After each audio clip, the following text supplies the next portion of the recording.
আমাকে নির্দিষ্ট বিষয় দেওয়া হয়েছে রাসূলের আদর্শে সমাজ কিভাবে গঠন করা যায় এবং যুবক গঠনের জন্য বর্তমানে কি করণীয়। এই বিষয়ের উপর ঘণ্টাখানিক আলোচনা করলে কি আপনারা আমার উপর খুব বেশি কষ্ট পেয়ে যাবেন? আমার মাইক সাউন্ডের উপর দিচ্ছি, একটু মনিটরটা বাড়িয়ে দিবেন, আর ভিতরে যে মাইকের আওয়াজটা আরেকটু কমায় দিবেন, মনিটর একটু বাড়াই দেন, শন শন ঝিনঝিন যেন না হয়। কেমন? রব্বুল আলামিন অত্র এলাকায় হাজারো হাজারো মানুষের ভিড়ে আপনি কি আমাকে জান্নাতের বাগানে কবুল করেছেন। সবাই চিৎকার মেরে একবার বলি আলহামদুলিল্লাহ। কি আমাদের কি শুকরিয়া আদায় করতে খুব বেশি কষ্ট হচ্ছে? আপনি খেয়াল করবেন, আপনি দেখবেন রব্বুল আলামিন আমাদেরকে এমন একটা নিয়ামত দিয়েছেন। আমরা যখন হাসি দেই, হাসি দেওয়ার পরে আল্লাহর হাবিব বলেছে তোমরা হাসি আসলে তোমরা বলো আলহামদুলিল্লাহ। আমেরিকান বৈজ্ঞানিকরা চিন্তা করলো কিরে এই হাসির ভিতরে এমন কি আছে যে হাসি আসার সাথে সাথে আখির জামানার নবী বলল আলহামদুলিল্লাহ বলতে হবে। আমরা বৈজ্ঞানিকরা মুসলমানদের একটা হাসিকে প্যাকেট করে আমরা ল্যাবরেটরির ভিতরে ঢুকিয়ে দিলাম। ঢুকানোর পরে আমরা 1 বছর গবেষণা করলাম কি আছে এই হাসির ভিতরে। 1 বছর পরে আমরা দেখলাম এই হাসির ভিতরে এমন একটা আল্লাহর কুদরত। আমরা 100 জন খ্রিস্টান বৈজ্ঞানিক কালেমা পড়ে মুসলমান হয়ে গেলাম। কেন জানো? আমরা দেখলাম মানুষ যখন একটা হাসি দেয় তার হাসির মাধ্যমে আল্লাহ বান্দার ভিতর থেকে 3000 রোগকে বের করে সাথে সাথে জমিনে দাপন করে দেন। বলে সুবহানাল্লাহ। চট্টগ্রামের সবচেয়ে বড় হসপিটালের নাম হচ্ছে এভার কেয়ার হসপিটাল। আপনি যদি কোনো একটা রোগকে অপারেশন করতে যান 5 লক্ষ টাকা আপনাকে ক্যাশ মেমো করতে হবে, জমা দিতে হবে। এরপর ডাক্তার বলবে একটা কাজ করেন, খুব বড় অপারেশন তো নামাজ পড়েন, জিকির করেন, আমানস্যার মাজারে গিয়ে আল্লাহর ওলিকে উসিলা করে প্রার্থনা করেন। এত কান্না করার 1 সপ্তাহ বড় ডাক্তার যখন বলে অপারেশন সাকসেসফুল, আমরা ডাক্তারকে বলি থ্যাংক ইউ, ধন্যবাদ, শুকরিয়া, আলহামদুলিল্লাহ, মেনি মেনি থ্যাঙ্কস। ডাক্তার 5 লক্ষ টাকাও নিল, এত কান্না করলেন, এত পেরেশানি, আবার আপনি ডাক্তারকে এতগুলা ধন্যবাদ। আর যে আল্লাহ অপারেশন ছাড়া, রক্ত ছাড়া, সিলাই করা ছাড়া একটা হাসির মাধ্যমে 3000 রোগকে জমিনে দাপন করে দেন, ওই আল্লাহকে থ্যাংক ইউ, ধন্যবাদ, আলহামদুলিল্লাহ বলতে কি আমাদের খুব কষ্ট হয়ে যাবে? আরে আপনি খেয়াল করেছেন আপনি মাস্ক পরেছেন, কিন্তু আমি বলি ভাই মাস্ক কেন পরেছেন? আপনি বলেন হুজুর রাস্তা ঘাটে যেই পরিমাণে ধুলাবালি, মাস্ক না পরলে নাকের ছিদ্রের ভিতরে ধুলাবালি ঢুকলে আমার ভিতরে ইনফেকশন হবে। আমি মুস্কি হেসে বলতে চাই তো নাকের ভিতরে ধুলাবালি ঢুকলে যদি মাস্ক ব্যবহার করেন, নাক যেমন খোলা চোখও তেমন খোলা, তাহলে চোখেও তো একটা মাস্ক লাগানো দরকার ছিল, কিন্তু আপনি লাগাবেন না, অন্ধকার দেখবেন। তো আমি প্রশ্ন করি চোখের ভিতর এত ধুলাবালি ঢোকার পরেও আপনি মাস্ক পরলেন না। একবার নিজের বিবেককে নিয়ে চিন্তা করুন তো, 1 সপ্তাহ পর চোখের ভিতরে ধুলাবালি ঢুকতে ঢুকতে চোখ দুটো তো একটু করে হলো ঝাপসা হয়ে যাওয়ার কথা ছিল। 1 সপ্তাহ বাদ দিন 1 মাস, 1 মাস বাদ দিন 1 বছর, 1 বছর বাদ দিন 1 যুগ পরে হলো তো ধুলাবালি ঢুকতে ঢুকতে চোখ দুটো একটু করে হলো ঝাপসা হয়ে যাওয়ার কথা, কিন্তু চোখ তো ঝাপসা হয় না। ঘুম থেকে উঠার পরে দুনিয়া কারো সতেজ দেখতে পায়, আর ক্লিন দেখতে পায়, আর চকচকে দেখতে পায়। আল্লাহ আমার চোখের মনে যায় কোথায়? আমার আল্লাহ বলে বান্দা তুই এখনো আমাকে চিনতে পারলি না, আমি যে রহমান, আমি যে রহিম, এমনিতেই কি আমি নামটা আমি দিয়েছি? বান্দা তোর সারা দিন যা চোখের ময়লা ঢুকে, রাতের বেলায় একটা একটা করে সমস্ত চোখের ময়লা আমি আল্লাহ সকাল বেলা বের করে ফেলি। আল্লাহ মানে কি? আমার আল্লাহ বলে প্রমাণ চাও? তাহলে কল্পনা করো সকাল বেলা ঘুম থেকে উঠার পরে তোমার শাহাদাত আঙ্গুলটা প্রথম কোথায় যায়? কোথায় যায়? কোথায়? আল্লাহ চোখের কোণে যায়। তো সকাল বেলা চোখের কোণে আঙ্গুল দিয়ে দেখো তো কিছু পাও কিনা?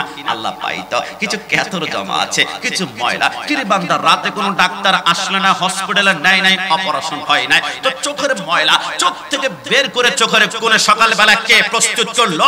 একটাবার জিজ্ঞাসা কর বান্দা, তুই যখন ঘুমিয়ে পড়াস প্রত্যেকটা বান্দার মাথার পাশে আমি আল্লাহ 2 জন ফেরেশতা পাঠাই। ফেরেশতা যা, ফেরেশতা যা, ফেরেশতা যা, আমার বান্দা ঘুমিয়ে পড়েছে, সারা দিন যা ময়লা ঢুকেছে একটা একটা একটা করে সমস্ত ময়লা চোখ থেকে বের করে সকালবেলা চোখের কোণে আমি আল্লাহ প্রস্তুত করে রাখি। জোরে বলি সুবহান।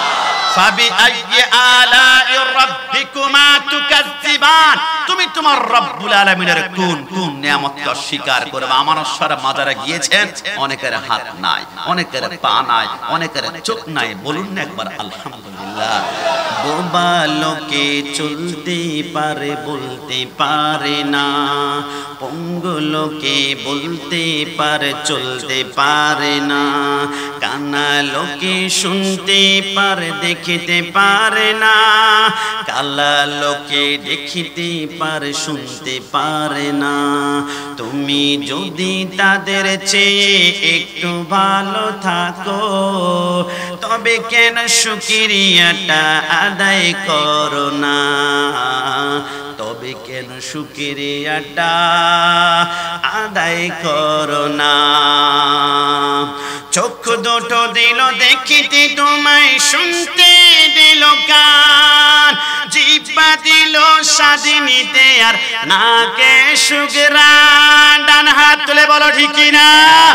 চক্ষু দুটো দিল দেখিতে তোমায়, শুনতে দিল কান, জিহ্বা দিল স্বাদ নিতে আর নাকে সুঘ্রাণ।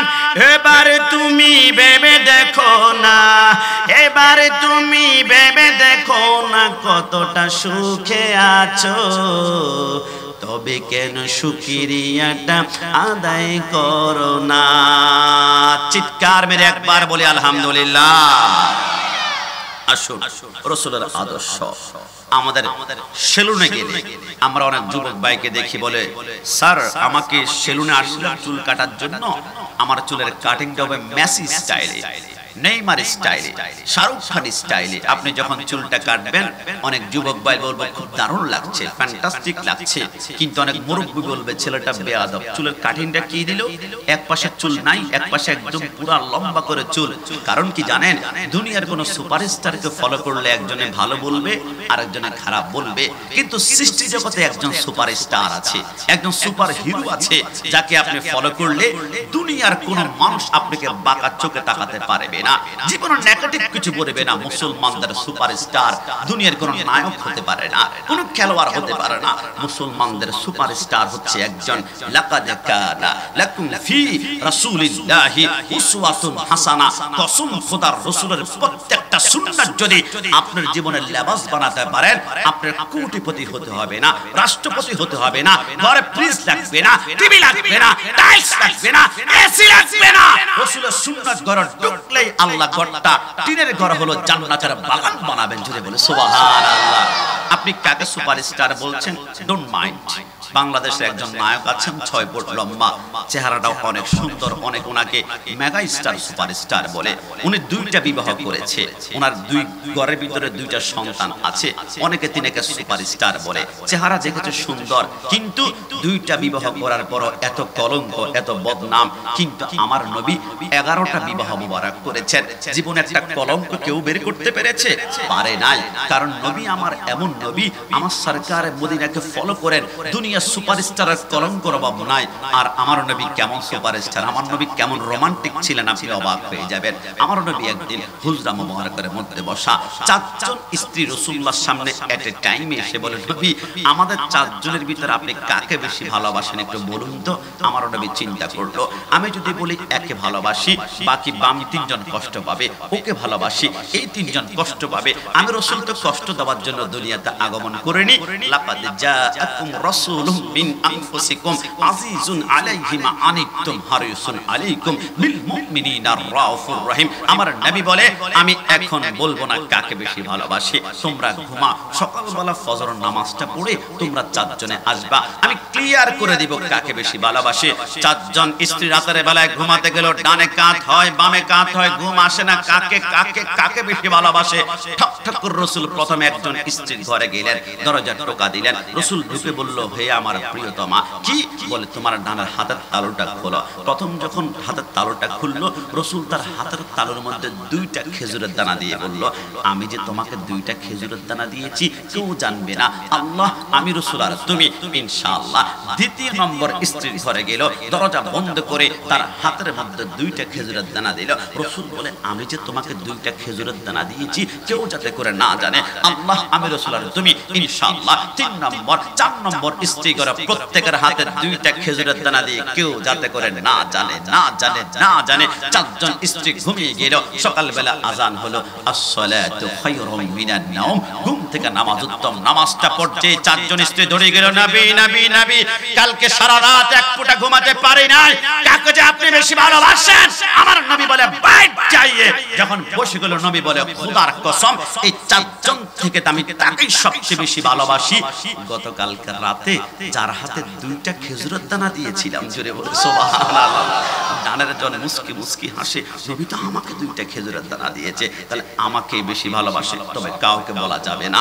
মধ্যখানে জন মুস্কি মুস্কি হাসে, আমাকে 2টা খেজুরের দানা দিয়েছে, তাহলে আমাকে বেশি ভালোবাসে, কাউকে বলা যাবে না। বাবার জন মুস্কি মুস্কি হাসে, আমাকে বেশি ভালোবাসে, আমাকে 2টা, কেউ কাউকে বলে না। 4 জন 4 জনের দিকে চুল টানাটানি করে না, 4 জন 4 জনের দিকে মুস্কি মুস্কি হাসে। নবীর দিকে 4 জন স্ত্রী একটা টাইমে 4টা কপালে চুমা খেয়ে প্রমাণ করে দিল, মুসলমানদের সুপারস্টার হচ্ছে মদিনাওয়ালা নবী। ডান হাত তুলে বলা ঠিক কি না? দুনিয়ার কাউকে সুপারস্টার মানে রাসূলের সুন্নাত আপনার ঘরে ঢুকবে, আমি গ্যারান্টি দিলাম ঘরটা জান্নাত। আমার রাসূল বলে, ঘরে ঢোকার সময় স্ত্রীর দিকে তোমরা তাকিয়ে, স্বামীরা স্ত্রীর দিকে তাকিয়ে তোমরা একটা মুস্কি হাসি, প্রথম একটা সালাম দিবে ঘরে ঢোকার সময়, আসসালামু আলাইকুম। এবার সালামটা শেষ করে স্ত্রীর দিকে তাকিয়ে একটা মুস্কি হাসি দিবা। কারণ কি জানো? কারণ 12 ঘন্টা তোমার স্ত্রী রান্না করেছে, বাচ্চা গুছিয়েছে, ঘর কন্ট্রোল করেছে, ক্লান্ত একটা শরীর না, ওই মুহূর্তে তোমার একটা মুস্কি হাসি আমার আল্লাহ স্ত্রীর দিলের সমস্ত পরিশ্রমকে প্রশান্তিতে রূপান্তরিত করবে। জোরে বল সুবহানাল্লাহ।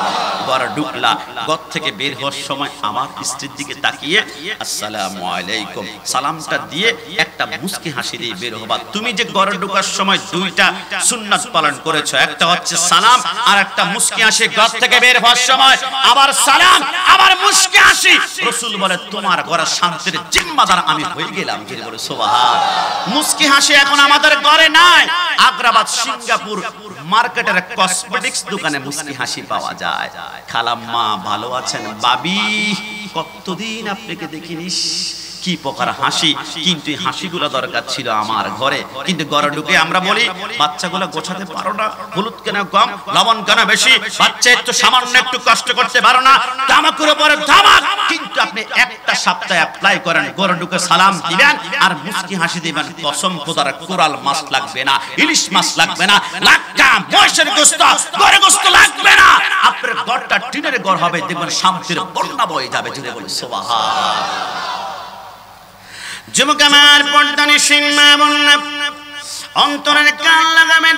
আল্লাহর নবী সরকারে মদিনার কেমন একজন উম্মত আমরা হয়ে গেলাম। আমার নবীর সুন্নাত যদি আপনার জীবনের লেবাস বানাতে পারেন, আল্লাহর শপথ করে বলে গেলাম, দুনিয়ার টাকা লাগবে না, পয়সা লাগবে না, শিল্পপতি লাগবে না, রাষ্ট্রপতি হওয়া লাগবে না। আমার রাসূল যতবার রাস্তা দিয়ে হাঁটতেন, সিদ্দিক আকবর বলে, আমি দেখলাম রাসূলুল্লাহর কোমরের মধ্যে একটা কসমেটিক বক্স থাকতো। আবার মাইন্ড করবেন না, আমার বোনদের কসমেটিক, মাদের কসমেটিক বক্সের ভিতরে লিপস্টিক থাকে, আইলাইনার থাকে, মাস্কারা থাকে, নেইল পালিশ থাকে। কিন্তু রাসূলুল্লাহর কসমেটিক বক্সের ভিতরে একটা না, 2টা না, সব সময় 5টা জিনিস থাকতো। সিদ্দিক আকবর বলে, ইয়া রাসূলুল্লাহ, ইয়া হাবিবাল্লাহ, নবী কষ্ট নেবেন না, আপনার কসমেটিক বক্স যেগুলা দিয়ে আপনি নিজেকে একটু পরিপাটি করে রাখেন, গুছিয়ে রাখেন, সৌন্দর্য করে রাখেন, আপনার কসমেটিক বক্সের ভিতরে কি আছে আমরা একটু আমল করতে চাই। কারণ আপনি যা ব্যবহার করেন ওইগুলা যদি আমরা ব্যবহার করে সুন্নতের সওয়াব পেয়ে যাব এবং চেহারাটা একটু স্মার্ট স্মার্ট মনে হবে। আমার নবী বলে, সমস্ত সাহাবায়ে কেরামদেরকে ডাকা হলো। আমার নবী বলে, কসমেটিক বক্সটা খুললাম। কসমেটিক বক্সের ভিতরে প্রথম যে জিনিসটা সিদ্দিক আকবর দেখলো, ওইটার নাম সেওয়াক। সেওয়াক মানে হচ্ছে মেসওয়াক। একটু জবান খুলে বলে সুবহানাল্লাহ। আল্লাহর নবী সরকারে মদিনা বলে, সিদ্দিক কসম কসম করে বলি, তোমাদের অনেকের মুখে দুর্গন্ধ, অনেকের মুখে শীতকালে ঠান্ডা পানি মুখের ভিতরে নিতে পারো না, দাঁতগুলো শিনশিন করে ব্যথা করে। চট্টগ্রাম চারাগি পাহাড়ে গিয়েছ, চট্টগ্রাম নিউ মার্কেট গিয়েছ, আগ্রাবাদ গিয়েছ, অসংখ্য ডক্টরের কাছে যাওয়ার পরে ডাক্তার তোমার মুখের দুর্গন্ধ ভালো করতে পারে না, মুখে শিনশিন ব্যথা ভালো করতে পারে না। আমি রাসূল গ্যারান্টি দিই না, যেই ব্যক্তি প্রত্যেক দিন নামাজের পূর্বে একবার করে মেসওয়াক করবে, মুখের দুর্গন্ধ থাকবে না, দাঁতের ব্যথা থাকবে না, আমি রাসূলুল্লাহর সঙ্গে জিম্মাদার হয়ে গেলাম। জোরে বলি সুবহানাল্লাহ। আরে আমার যুবক ভাইরা, আপনি কি মনে করেছেন আমি কোন মেসওয়াকের কথা বলছি? আমার নবী শুধু মেসওয়াক ব্যবহার করেছেন এমনটা কি নয়। আদম থেকে শুরু করে ঈসা রূহুল্লাহ পর্যন্ত সমস্ত পয়গম্বর মেসওয়াক ব্যবহার করেছেন। আদম নবী বলে, আমি যখন জান্নাতে গন্ধম ফল ভক্ষণ করলাম, সমস্ত গন্ধম ফলগুলা খাওয়ার সাথে সাথে আমার পরন থেকে যখন জান্নাতের পোশাকগুলা পড়ে গেল, আমার আল্লাহর পয়গম্বর আদম সফিউল্লাহ বলে, আমি জান্নাতে তন্ন তন্ন করে খুঁজলাম, কোনো গাছ আমাদেরকে একটা পাতা দেয় না। হঠাৎ করে দেখলাম একটা গাছ আমার সামনে ঝুঁকে গেল। গাছ বলে, আদম সফিউল্লাহ ভয় পাবেন না, আপনি আমার ভিতর থেকে কয়েকটা পাতা দিয়ে লজ্জাস্থানটা ঢাকতে পারেন। আদম সফিউল্লাহ বলে, আমি 3টা পাতা দিয়ে আমার লজ্জাস্থান ডেকেছিলাম। মা হাওয়া বলে, আমি 5টা পাতা নিয়ে লজ্জাস্থান ডেকেছিলাম। আমার আল্লাহ বলে, আদম তুমি যেহেতু 3টা পাতা দিয়ে লজ্জাস্থান ডেকেছ, তোমার মতো পুরুষ যারা মৃত্যুবরণ করবে এদেরকে 3 কাপড়ে দাফন করা হবে। আর হাওয়া তুমি যেহেতু 5 পাতার মাধ্যমে লজ্জাস্থানটা ডেকেছ, নারীদেরকে 5 কাপড়ে দাফন করা হবে। সিদ্ধান্ত আমি আল্লাহ দিলাম। জোরে বলে সুবহানাল্লাহ। আল্লাহর নবী আদম সফিউল্লাহ বলে, আমি জান্নাত থেকে দুনিয়াতে আসার সময় কিছুই আনতে পারিনি, তবে আমার আল্লাহ বলে, কিরে গাছ, জান্নাতের কোনো গাছ আদমকে পাতা দেয় না, হাওয়াকে পাতা দেয় না, কিন্তু একটা গাছ তুমি আমার আদম হাওয়াকে মহব্বত করে পাতা দিয়েছ, এই গাছ তোমাকে সম্মানিত করলাম। আল্লাহ কেমন সম্মানিত? আমার আল্লাহ বলে, গাছ তুমি দুনিয়াতে পাঠানোর পরে আমি তুমি গাছকে 2টা পাওয়ার দিলাম। 1 নম্বর, তুমি গাছের চামড়া দিয়ে মানুষ ঔষধ বানাবে। 2 নম্বরে, তোমার গাছের কাঠ যে মানুষ মুখের ভিতর মাখবে তার চেহারাটা চকচক করে আর সুন্দর হয়ে যাবে। ওই গাছটার নাম হচ্ছে চন্দন গাছ। একটু জবান খুলে বলে সুবহানাল্লাহ। আল্লাহর নবী বলে, সরকারে মদিনা খোদার ইজ্জতের কসম করে বলি, আদম সফিউল্লাহ বলে, ওই জান্নাত থেকে আমি কিছুই আনতে পারলাম না, শুধু একটা জিনিস দুনিয়াতে আনলাম, এটা হচ্ছে মেসওয়াক। মেসওয়াকটা দুনিয়াতে আসলো। আমি গোলাম রাব্বানী কাশেমি, আমি 3.5 হাত লম্বা, আমার মেসওয়াকটা আমার হাতে 1 বিঘি লম্বা হয়ে থাকে, কিন্তু আদম সফিউল্লাহ 120 হাত লম্বা। মেসওয়াকটা কত লম্বা, কত লম্বা, কত লম্বা! হুজ্জাতুল ইসলাম ইমাম গাজ্জালী রাহমাতুল্লাহ আলাইহি আদম সফিউল্লাহর মেসওয়াক কত লম্বা তোমরা অনুমান চাও, তাহলে আমার সাথে প্লাস মাইনাসের অঙ্ক করতে হবে। আদম সফিউল্লাহ দুনিয়াতে আসার পরে 1000 বছর মেসওয়াকটা ব্যবহার করলেন। তিনি মৃত্যুবরণ করার পরে এই মেসওয়াকটা চলে গেল শীষ পয়গম্বরের কাছে, তিনি মৃত্যুবরণ করলেন। এই মেসওয়াক নূহ পয়গম্বরের কাছে। 70,000 পয়গম্বরের হাত বদল হওয়ার পরে এই মেসওয়াকটা চলে গেল মূসা কালিমুল্লাহর হাতে। আমরা শুনেছি মূসা কালিমুল্লাহর হাতে 10 হাত লম্বা একটা লাঠি ছিল। ফেরাউনের জাদুকরদের সামনে ছেড়ে দিলে এত বড় সাপের হা করত, সমস্ত জাদুকরদের সাপগুলো সাপের পেটের ভিতরে চলে যেত। আমার রাসূল বলে, কসম খোদার বলি, মূসা কালিমুল্লাহর হাতে যে 10 হাত লম্বা লাঠি ছিল, ওইটাই ছিল আদম সফিউল্লাহর জান্নাতের মেসওয়াক। একটু জবান খুলে বলি সুবহানাল্লাহ। পরের জায়গা পরের জমিন ঘরে বানায় আমি রই, আমি তো সে ঘরের মালিক নই। কি খারাপ লাগছে? বলুন না, পরের জায়গা পরের জমিন পরের জায়গা ঘরে বানায় আমি রই, আমি তো সে ঘরের মালিক নই, আমি তো সে ঘরের মালিক। ও সে ঘরে খানাজার জমিদারি,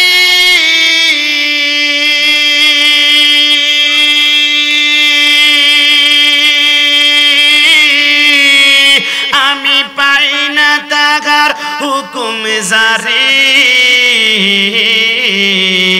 আমি পাই না জমিদারের দেখা, পাই না জমি একা মনের দুঃখ কারে কয়ে, আমি তো সে ঘরের মালিক নই। শেষবার মতন ঘরের জায়গা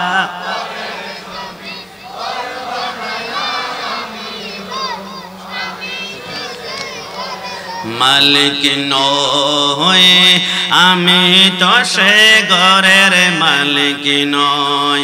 যুবক একটু অন্তরে গানটা লাগাও না। আমার রসুল বলে আমার মেসওয়াক বক্সের ভিতরে, কসমেটিক বক্সের ভিতরে 1 নম্বর ছিল মেসওয়াক, 2 নম্বর কি ছিল? আমার রসুল বলে এটা হচ্ছে ওদ।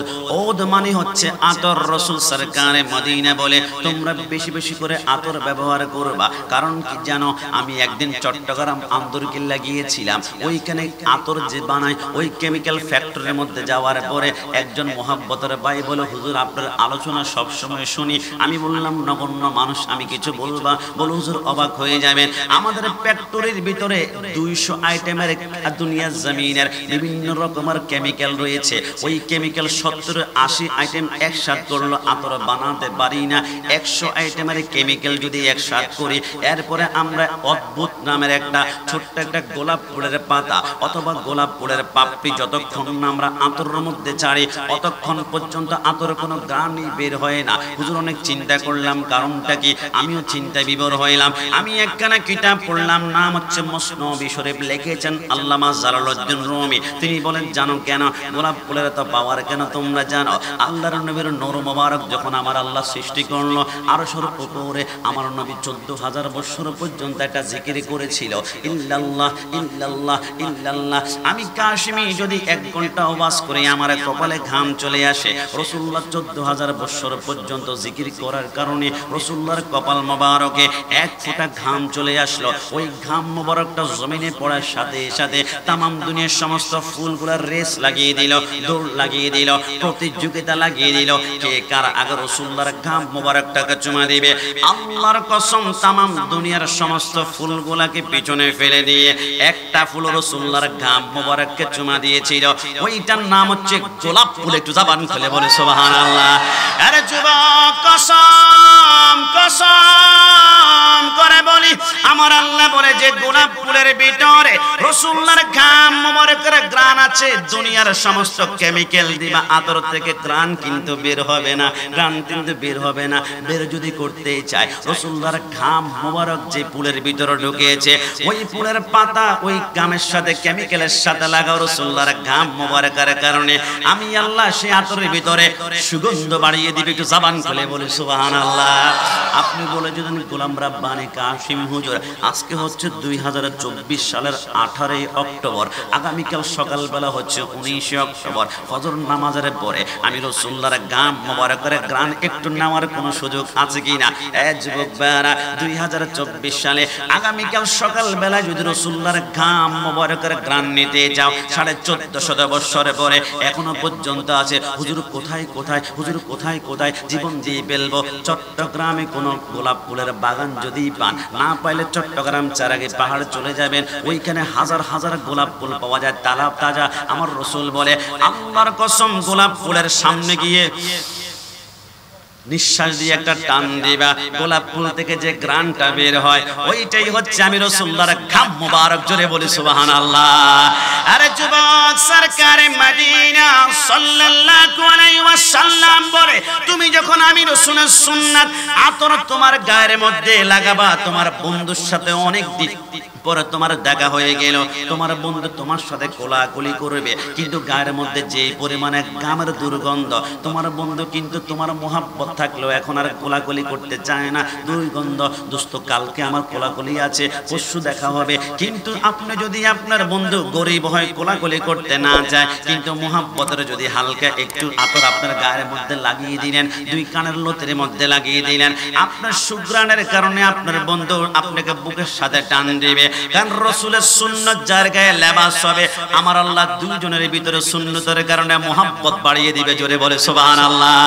আল্লাহর নবী সরকারে মদিনার ওই কসমেটিক বক্সের ভিতরে 3 নম্বর যে জিনিসটা ছিল, সিদ্দিক আকবর বলে আমরা মুস্কি হাসলাম, ওয়াতিনি ওয়াজাইতুন ওয়া তুরি সিনিন الأولين وهذا البلد الأمين إمام الأولين الآخرين بحر صدقة رحمة للعالمين سيد القونين ختم المرسلين آخر مدبود فخر الأولين শুধু আজুদাস রাহমাতাল লিল আলামিন মসজিদে ও শুদ্ধে হামারো বে জামি একটু জবান খুলে বলি সুবহানাল্লাহ। আমার রাসূল বলে কসমেটিক বক্সের ভিতরে 3 নম্বর ছিল ওয়াজ জাইতুন, জাইতুনের তেল। আরে না না, আমাদের ঈশান মিস্ত্রিহাট অথবা পোর্ট কর্নের আশেপাশে আমাদের এলাকায় যেগুলা বিভিন্ন সয়াবিন তেল পাওয়া যায় এইগুলা নয়, সরিষার পাওয়া যায় এটা নয়, পাম অয়েল নয় এটা নয়। আপনি জাইতুনের তেল মানে বর্তমানে সুপার সব ভালো ভালো কসমেটিক্স দোকানে গেলে আপনি দেখবেন অলিভ অয়েল নামে একটি তেল আছে যেটা 800, 900, 1000 টাকা পর্যন্ত 1 কেজি বিক্রি করা হয়। আমার রাসূল বলে ওই জাইতুনের তেল ডেলি যদি একবার তোমার গায়ের মধ্যে মাখতে পারো, জিন্দেগিতে তোমার গায়ে ক্যান্সার থেকে শুরু করে কুষ্ঠরোগ, শ্বেতরোগ পর্যন্ত আক্রমণ করতেই পারবে না। জোরে বলি সুবহানাল্লাহ।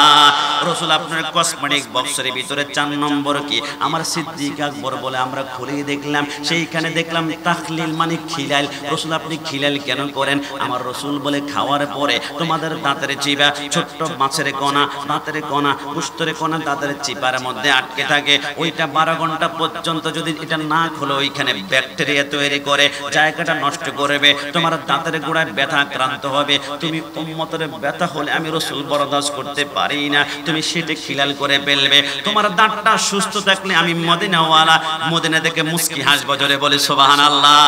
রাসূল আপনার কসমেটিক বক্সের ভিতরে 5 নম্বর কি ছিল? আমার নবী ছিল 5 নম্বর ছিল চিরুনি, চিরুনি, চিরুনি। একটু জবান খুলে বলে সুবহানাল্লাহ। আরে যুবক পর্দানি সিম্মা বন্ধা, রাসূলের সুন্নাত হিসেবে সুন্নি দাবি করি, আমি 12টা মোষ জবাই করি, আমি 24টা গরু জবাই করেছি, কিন্তু রাসূলের সুন্নাত যদি আমার জীবনের লাবাস না হয় আপনি মিথ্যা দাবিদার সুন্নি হয়ে যাবেন। আমার রাসূল বলেছেন খাওয়ার আগে অথবা খাওয়ার পরে তোমরা 1 চিমটি লবণ খাও। রাসূল কেন? আমার রাসূল বলে খাওয়ার আগে অথবা পরে 1 চিমটি লবণের ভিতরে আমার আল্লাহ 70টা রোগের শিফা ঢুকিয়ে দিয়েছেন। জোরে বলে সুবহানাল্লাহ। আপনি বিশ্বাস না করলে আমি আপনাকে একদম প্রমাণ করব। 70 বছর আগের মুরব্বিকে প্রশ্ন করুন তো, আগে 70 বছর আগে ডায়রিয়া, পাতলা পায়খানা হলে ওরসলাইন নামে কোনো স্যালাইন ছিল না। 1 গ্লাস পানি নিত, 1 চামচ চিনি আর 1 চামচ লবণ ঠক ঠক করে পানির মধ্যে বাড়ি দিয়ে বলতো বিসমিল্লাহ করে খেয়ে নাও। বর্তমান বৈজ্ঞান চিন্তা করলো কিন্তু ওরসলাইন কি দিয়ে বানাবো? ওই যে আমার নবী বলেছে 1 চিমটি লবণের ভিতরে 70টা রোগের শিফা। এই হাদিস থেকে বৈজ্ঞানিক ওরসলাইন আবিষ্কার করেছে, তাই তো ওরসলাইন খেতে একটু লবণ লবণ অনুভব হয়। একটু জবান খুলে বলে সুবহানাল্লাহ। আল্লাহর নবী সরকার মদিনা বলে তোমরা যদি পারো মাঝে মাঝে বৃষ্টি ভিজবা। নবী কেন? আয়া রাসূলুল্লাহ, আমার নবী বলে আমি মাঝে মাঝে যখন বৃষ্টি হতো রাসূলুল্লাহ ঘরের জানালার সামনে গিয়ে জানালার ভিতর দিয়ে হাতটা বের করতেন, হাতের মধ্যে বৃষ্টির পানিগুলা নাড়াচাড়া করতেন। মা আয়েশা সিদ্দিকা বলে আমি একদিন দেখলাম রাসূলুল্লাহ ঘর থেকে বের হয়ে ঘরের বারান্দার মধ্যে গিয়ে এরকম বৃষ্টির মধ্যে সিনাটা ভিজায়, আবার চলে আসে, আবার ভিজায়, আবার চলে আসে। আমি জিজ্ঞেস করলাম নবী এমনটা কেন করছেন? আমার নবী বলে আয়েশা এই বৃষ্টি যদি রহমতের বৃষ্টি হয়ে যায়, রহমতের বৃষ্টি পশমের গোড়ায় একটা বার টাচ করলে জীবনে কোনোদিন ক্যান্সার হবে না। একটু জবান খুলে বলি সুবহানাল্লাহ। এই মিছে দুনিয়ায় তুমি থাকিবা কতদিন, এই মিছে দুনিয়ায় তুমি থাকিবা কতদিন, হঠাৎ করে উঠিবে বেজে। আপনাদের খেয়াল কি আছে এদিকে?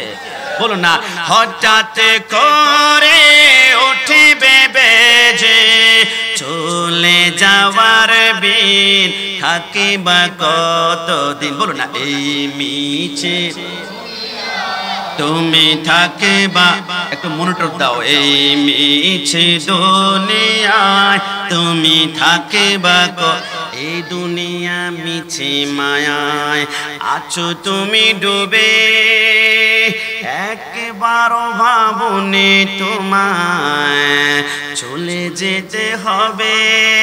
ডান হাত তুলে বলো ঠিক না? এই দুনিয়ার মিছে মায়ায় আছো তুমি ডুবে একবারও ভাবনি তোমায় চলে যেতে হবে।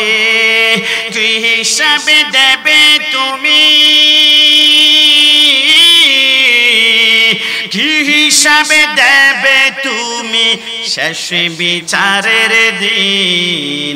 এই মিছে দুনিয়ায় তুমি থাকবা কতদিন। যুবক আমার, পর্দানে সিংমা বন্ডা, একদম শেষের কথা, নবীকে যদি ভালোবাসেন রাসূলের প্রত্যেকটা নির্দেশ আমাদেরকে মানতে হবে। আমার রাসূল বলে মক্কার জমিনে নামাজটা প্রতিষ্ঠা করার জন্য আমি যখন সিজদার মধ্যে যেতাম, ওই কাফের বেঈমানরা আমার কাঁধের মধ্যে উটের নাড়ি মুড়িগুলা চাপ দিয়ে ফেলতো। আমি রাসূল সিজদা থেকে উঠতে কষ্ট হতো, তারপরও সিজদা দিতাম। আমার রাসূল বলে তোমার এক পাশে যদি 6.5 লক্ষ বছর একসাথে জিকির করো, ইল্লাল্লাহ ইল্লাল্লাহ, 6.5 লক্ষ বছর জিকিরগুলা যদি এক পাল্লা রাখা হয়, আরেক পাল্লা যদি শুধু একটা সিজদা রাখা হয়, আমি ওয়াদা করলাম 6.5 লক্ষ বছর জিকিরের চাইতে একটা সিজদার দাম আল্লাহর দরবারে বেশি। হুজুর আমি তো অঙ্কে ভালো ছিলাম, কিন্তু হিসাব তো আমার মিলে না। আমরা সিজদার মধ্যে মাত্র 3 বার বলি সুবহানা রাব্বিয়াল আলা, কিন্তু 6.5 লক্ষ বছর জিকির করলে সিজদার দাম কেন বেশি হয়ে যাবে? আমার আল্লাহ বলে প্রমাণ চাও? তাহলে শোনো, আমি সমস্ত ফেরেশতাদেরকে বলেছিলাম উসজুদু লি আদম, আদমকে সিজদা করো। সমস্ত ফেরেশতারা সিজদা করেছে ইল্লা ইবলিস, ইবলিস সিজদা করে নাই। একটা সিজদা না করার কারণে 6.5 লক্ষ বছরের জিকিরগুলো আমি আল্লাহ মাটির সাথে ধূলিসাৎ করে দিয়েছি। তোমরা যখন একটা সিজদা করো, আমি আল্লাহ ওই ইবলিসের সিজদার কথা মনে পড়ে যায়। একটা সিজদা না দেওয়ার কারণে 6.5 লক্ষ বছর আর ইবাদত যদি ধূলিসাৎ করতে পারে, ওই একটা সিজদা যখন তোমরা দিবা, 6.5 লক্ষ বছরের জিকিরের সমান সব তোমার আমলনামায় আমি আল্লাহ দিতে পারি। একটু জবান খুলে বলি সুবহানাল্লাহ।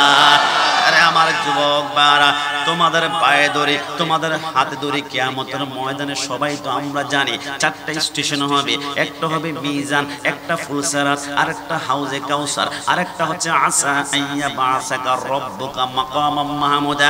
মিজান পাল্লার কাছে যখন ডাকা হবে, রব্বুল আলামিন বলে বান্দা তুমি কেন নামাজ পড়ো নাই? তোমার ডান কদমটা এক জাররা পরিমাণ ডানও নেবে না, বামও নেবে না। বান্দা কান্না কান্না করে বলবে আল্লাহ আমি এমপি ছিলাম, আমি মন্ত্রী ছিলাম, আমি মেয়র ছিলাম, আমি কাউন্সিলর ছিলাম, আমি চেয়ারম্যান ছিলাম, আমি দুনিয়া জমিনে মেম্বার ছিলাম। ওগো আল্লাহ আমার কাছে এত পরিমাণ অভিযোগ আসতো যে অভিযোগের বিচার করতে করতে আমি নামাজ পড়তে পারতাম না। মানুষের সেবায় মানব সেবায় কোরবান করে দিয়েছি। আমার আল্লাহ বলবে আনতা কাযাবুন, তুমি মিথ্যাবাদী। আল্লাহ কেন? আমার আল্লাহ বলে ডান পাশে তাকিয়ে দেখো, একে চিনতে পারো কিনা? আল্লাহর চেহারা তো নুরানি, বড্ড আপন আপন লাগছে। আমার আল্লাহ বলবে এর নাম সুলাইমান পয়গাম্বর, তুমি তো একটা এলাকার এমপি ছিলা, কিন্তু আমার সুলাইমান উত্তর থেকে দক্ষিণ, পূর্ব থেকে পশ্চিম গোটা পৃথিবী শাসন করেছিল।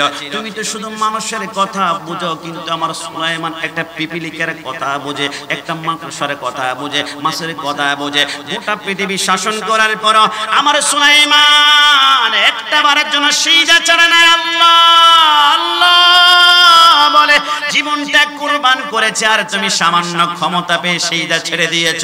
তুমি মিথ্যাবাদী, গ্রেফতার করো। 70,000 জাহান্নামের শিকল লাগিয়ে জাহান্নামের কুকুরের মতো টানতে শুরু করবে। কিছুক্ষণ পর আরেকজন বান্দাকে ডাক দিবে, তুমি কেন নামাজ পড়ো নাই? আল্লাহ দুনিয়ার জমিনে আমি প্যারালাইজ ছিলাম, আমার টাইফয়েড ছিল, আমার জ্বর ছিল, আমার হাত পাতে সমস্যা ছিল, আমি অসুস্থ ছিলাম। আমার আল্লাহ বলবে আনতা কাযাব, তুমি মিথ্যাবাদী। আল্লাহ কেন? আমার আল্লাহ বলে ডান পাশে তাকিয়ে দেখ, দেখো একে চিনতে পেরেছো কিনা। আল্লাহ চিনা চিনা লাগে কিন্তু ক্লিয়ার নাই। আমার আল্লাহ বলে এর নাম হচ্ছে আইয়ুব আলাইহিস সালাম। একটা গুনাহ জীবনে করে নাই, 18 বছর পর্যন্ত কেনায় কামড়িয়েছিল। আইয়ুব বারবার বলেছে আল্লাহ পার তালু থেকে মাথার তালু পর্যন্ত কামড়িয়ে খেয়ে নিঃশ্বাস করে ফেলা, কিন্তু একটা অঙ্গ একটু হেফাজত রাখুন না। আল্লাহ বলে কি রে আইয়ুব কি? আইয়ুব বলে আল্লাহ আমার জিহ্বাটা একটু হেফাজত রাখুন না, যাতে করে সেই দ্বারের মধ্যে গিয়ে আমি বলতে পারি সুবহানা রাব্বিয়াল আলা, সুবহানা রাব্বিয়াল আলা। আমার আইয়ুব অসুস্থ হওয়ার পরে 82 বছর ওজন ছিল, কিন্তু কেনায় এমন ভাবে কামড়িয়েছে 18 বছর পরে তার ওজন হয়ে গেছে মাত্র 7.5 কেজি। ওজনে শুধু রগগুলা ছিল আর হাড়গুলা ছিল। আরে বান্দা আমার আইয়ুব এক ওয়াক্ত নামাজ ছাড়েনি, তাই তো আমি আল্লাহ 18 বছর পরে বললাম আইয়ুব তোমার ডান পাটি মাটির মধ্যে একটা ধাক্কা মারো। আইয়ুব আলাইহিস সালাম বলে মাটির মধ্যে ধাক্কা মারলাম, মাটির নিচ থেকে বুদবুদ করে ঠান্ডা পানির ঝর্ণা বের হলো। আমার আল্লাহ বলে গোসল করো। আইয়ুব আলাইহিস সালাম বলে গোসল করার পরে আমি দেখলাম 18 বছর যেমন আমি স্ট্রং ছিলাম তেমন স্ট্রং হয়ে গেলাম। আমার আল্লাহ বলে আমি না বলেছিলাম ইন্নাল্লাহা মা'আস সাবিরিন, সবরকারীর সাথে আমি আল্লাহ আছি, তাই তোমাকে এখন ফলাফল দিলাম। একটু জবান খুলে বলি সুবহানাল্লাহ। আরে আমার যুবক ভাইরা, দুনিয়ার কোন বানানো গল্প কাহিনী যদি হয় ফুটবলের মতো লাথি মারবা। সরকারে মদিনা 63 বছর যা জবান থেকে একটা মিথ্যা কথা বের হয়নি। তিনি হচ্ছেন দুজাহানের বাদশা। আমার নবী বলে কিয়ামতের ময়দানে আরেকজন বান্দাকে ডাকা হবে, তুমি কেন নামাজ পড়তে পারোনি? আল্লাহ আমার 5 জন 6 জন 7 জন সন্তান ছিল, আমি রিকশা চালিয়েছি, ভ্যান চালিয়েছি, তরকারি বিক্রি করেছি, ফলের দোকান ছিল, আমি সন্তানের জন্য রিজিকের ব্যবস্থা করার জন্য ব্যস্ততায় পড়ে গিয়েছি, নামাজ পড়তে পারি নাই। আমার আল্লাহ বলবে তুমিও কাজ্জাব মিথ্যাবাদী। আল্লাহ কেন? আমার আল্লাহ বলে ডান পাশে তাকিয়ে দেখো, এনার নাম হচ্ছে ইয়াকুব আলাইহিস সালাম। 11 জন সন্তান ছিল, তার মধ্যে একজন পয়গম্বর ইউসুফ ছিল, কোনোদিন নামাজ ছাড়ে নাই। আমার আল্লাহ হঠাৎ করে একজন নারীকে ডাক দেব, রামণী তুমি কেন নামাজ পড়ো না? আল্লাহ আমার স্বামী জুলুম করত, আমাকে থাপ্পড় দিত, আমার স্বামী আমার উপর অত্যাচার করত, বাচ্চা গোছাতে না পারলে, ঘর গোছাতে না পারলে, বাচ্চা কন্ট্রোল করতে না পারলে আমার উপর জুলুম করত, এই জন্য নামাজটা পড়তে পারি না। আমার আল্লাহ বলবে তুমিও মিথ্যাবাদী। আল্লাহ কেন? আমার আল্লাহ বলে ডান পাশে তাকিয়ে দেখো, একে চিনতে পেরেছো? আল্লাহ না না। আমার আল্লাহ বলে এর নাম হচ্ছে ফেরাউনের স্ত্রী হচ্ছে আসিয়া। আসিয়া যখন নামাজের মধ্যে আল্লাহু আকবার করে দাঁড়াতো, ফেরাউন হাতের মধ্যে বল্লম নিয়ে তার পায়ের মধ্যে ঘাই মারতো, ওইখান থেকে রগ থেকে সুন্দর করে রক্তগুলা টপ টপ করে বের হতো, এর মধ্যে যায়। ফেরাউন পিঠের মধ্যে এরকম লোহার আগুনে শেক দেওয়া রডগুলা তার পিঠের মধ্যে লাগিয়ে দিত। আমার আসিয়া যখন রুকুর মধ্যে যায়, ফেরাউন পেটের মধ্যে বল্লম দিয়ে ঘাই মারতো, নাড়ি বুড়ের রক্তগুলা পর্যন্ত পড়ে যেত। আসিয়া বলে আমি কষ্ট পাই না, তবে কষ্ট পেয়েছিলাম একদিন মরুভূমির বালুর মধ্যখানে আমাকে নিয়ে গেল। মরুভূমির বালুগুলা এক একটা আগুনের ফুলকির মতো ছিল, ওইখানে চিৎ করে শোয়াই দিল।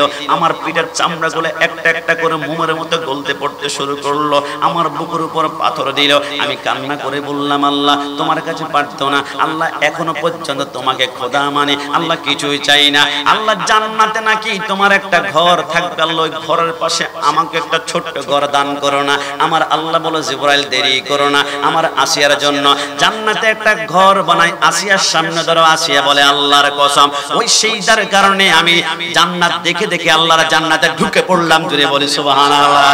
রোজে হাসরে প্রথম প্রশ্ন, নামাজে পড়েছো নাকি? নামাজে ছাড়া সবই আমল দেবে তোমায় ফাঁকি। নামাজ হবে প্রথম হিসাব, নামাজ হবে প্রথম হিসাব, হাদিসেতে রয় নামাজে ছাড়া রোজ হাসরে নেই কোনো উপায়। ডান হাত তুলে বলো ঠিক কি না? নামাজে ছাড়া রোজ হাসরে নেই কোনো উপায়। কোরআন হাদিস খুলে দেখো, কোরআন হাদিস খুলে দেখো, পাবে সবে জায়গায় নামাজ ছাড়া রোজ হাসরে নেই কোনো উপায়। বলুন না, নামাজ ছাড়া রোজ উপায়, নামাজ ছাড়া রোজ হাসরে নেই কোনো উপায়। যুবক আমার, একদম সর্বশেষ কথা, ওই নামাজ যদি আজকে তুমি প্রকৃতপক্ষে রাসূলের প্রেম অন্তরের মধ্যে রেখে সেই যায় পড়তে পারো, তাহলে জান্নাতে ঢোকার সময় তোমাকে আমার আল্লাহ সর্বপ্রথম মাছের কলিজা বক্ষণ করাবে। একটু জবান খুলে বলি সুবহানাল্লাহ। কখনো আপনারা চট্টগ্রাম 5 স্টার হোটেল নাম হচ্ছে রেডিসন ব্লুতে গিয়েছেন কিনা জানি না, আমি একবার গিয়েছিলাম সুহাদায়ে কারবালা মাহফিল উপলক্ষে সুফি মিজানুর রহমান সাহেবের মাধ্যমে। সেইখানে ঢুকার পরে 5 স্টার হোটেলে গেলে প্রথম একটা ওয়েলকাম ড্রিঙ্কস দেওয়া হয়। এক হয় আপনাকে পাপাইয়া জুস, না হয় অরেঞ্জ জুস, না হয় লেমন জুস দেওয়া হবে। আমি যখন ঢুকলাম, ঢুকার পরে দেখলাম বিভিন্ন ওয়েলকাম ড্রিঙ্কস দেওয়া হয়, কিন্তু জান্নাতে ঢুকার সময় আল্লাহর কসম যারা নামাজি ব্যক্তি এদেরকে প্রধান খাদ্য মাছের কলিজা দেওয়া হবে। আমি অনেক চিন্তা করলাম, কিরে গরুর কলিজা আছে, খাসির কলিজা আছে, হরিণের কলিজা আছে, বিভিন্ন প্রাণীর কলিজা, কিন্তু আল্লাহ মাছের কলিজা আমাদেরকে কেন খাওয়াবেন? আমি অনেক গবেষণা করার পরে একখানা কিতাব পড়লাম, কাসাসুল আম্বিয়া, আল্লামা তাহের সুরাটে তিনি লেখেন কেন যেন মাছের কলিজা। নমরুদ যখন বারবার ইব্রাহিম নবীকে বলছিল, হে ইব্রাহিম তুমি কেন আমাকে আল্লাহর দাওয়াত দিচ্ছ? আল্লাহ আবার কে? আমি নিজেও তো খোদা, তুমি যে আল্লাহর দাওয়াত দিচ্ছ এই আল্লাহকে আজকে আমি মার্ডার করব। জোরে বলি নাউজুবিল্লাহ। নমরুদের কথা শুনে ইব্রাহিম আলাইহিস সালাম মুস্কি মুস্কি আসে। নমরুদ আল্লাহকে মারার জন্য চার কোণার একটা সিংহাসন 70 হাত লম্বা বানালো, চার কোণার মধ্যে 4টা পিলার করলো, 100 হাত করে 400 হাতের পিলার, প্রত্যেকটা পিলারের মাথায় এক একটা গরুর গোশতের রান বাঁধলো। ওই রান থেকে 150 হাত করে নিচে একটা একটা করে বাজ পাখি বাঁধলো। বাজ পাখি যখন গোশত খাওয়ার জন্য উপরের দিকে ডানাগুলা মেলে, গোশত তো লাগ পায় না, কারণ বাজ পাখিও বাঁধা, গোশতও বাঁধা, কিন্তু ডানার এরকম বাড়ির কারণে নমরুদের সিংহাসনটা এরোপ্লেনের মতো উপরে উঠতে লাগলো। নমরুদ বলে 6 মাস গেল। 6 মাস যাওয়ার পরে আমি মনে করলাম আসমানের কাছাকাছি। আমার আল্লাহ বলে, আরে বোকা, দুনিয়ার সবচেয়ে দ্রুতগামী রকেট দিয়ে যদি আমার কাছে আসো, আমার কাছে আসতে লাগবো দুনিয়ার 500 বছর। একটু জবান খুলে বলে সুবহানাল্লাহ।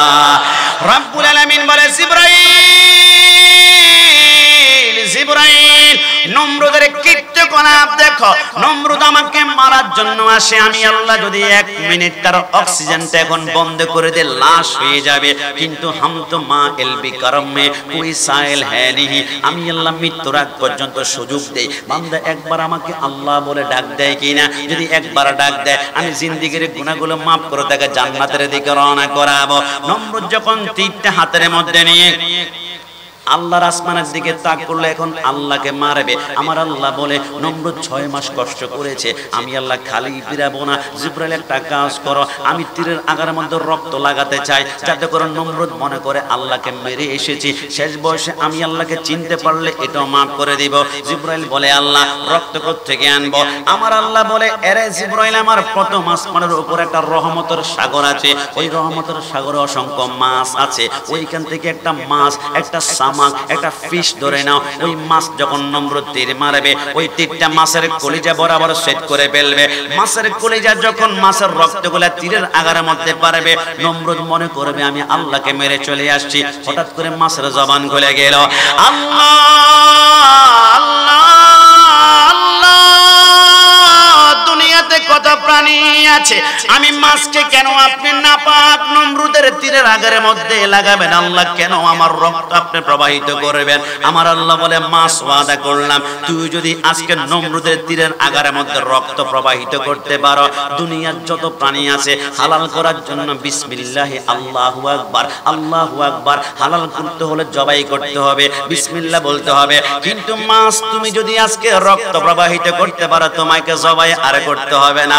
তুমি মাছকে মরা খাওয়া আমি আল্লাহ জায়েজ করে দিব। জোরে বলে সুবহানাল্লাহ। মাছ বলে আলহামদুলিল্লাহ আলহামদুলিল্লাহ। আমি একটা মাছ যদি রক্ত প্রবাহিত করার কারণে তামাম দুনিয়ার মাছগুলাকে মরা খাওয়া জায়েজ করা হয়, আল্লাহ আমি রাজি রয়েছে। ওই মুহূর্তে মাছ তার বুকটা যখন পেটে দিল, নমরুদ তীর মারার সাথে সাথে ওই তীরটা মাছের কলিজার মধ্যে গিয়ে পড়লো। মাছের কলিজাটা ডাইরেক্ট তিনটা টুকরা হয়ে গেল, কিন্তু মাছ একটাবার উফ শব্দ বলে না। কিরে মাছ, আমি আল্লাহর প্রেমে পড়ে কলিজা পর্যন্ত তিন টুকরা হয়ে গেল। মানুষের আঙ্গুল কাটলে বলে আল্লাহ আল্লাহ আল্লাহ, কত অভিযোগ করে, কিন্তু তুই মাছের কলিজা তিন টুকরা হওয়ার পর একটাবার অভিযোগ করস নাই। তুই মাছের কলিজা, আমি আল্লাহর প্রেমে এমনটা প্রেমে বিভোর হয়ে গিয়েছ, যাও তুই মাছের কলিজা আমার পছন্দ হয়ে গিয়েছে। আমি ওয়াদা করলাম তুই মাছের কলিজা দিয়ে আমি জান্নাতি মানুষকে প্রথম মেহমানদারি করাবো। জোরে বলে সুবহানাল্লাহ। মেহেরবান তুমি মেহেরবান,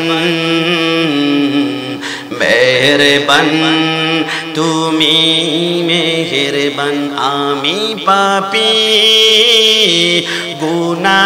গুনাহগার, তুমি ছাড়া কে আছে আর, ক্ষমা করো ওগো প্রভু, তওবা করি বারে বারে।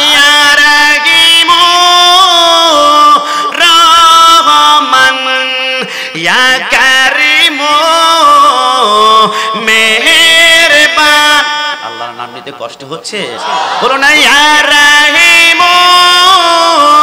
রহমান ইয়া কারিম মেহেরবান, মেহের তুমি মেহেরবান, মেহেরবান তুমি জেনে না জেনে হাজার পাপের সাগরে ডুব দিয়েছি পথ হারে এ ভোলে, বান্দা তোমার আমি তুমি অন্তর জামে, তওবা করি বারে বার। ইয়া রাহিম রহমান ইয়া কারিম মেহেরবান, সাজবার মোহতরম মেহেরবান তুমি মেহেরবান,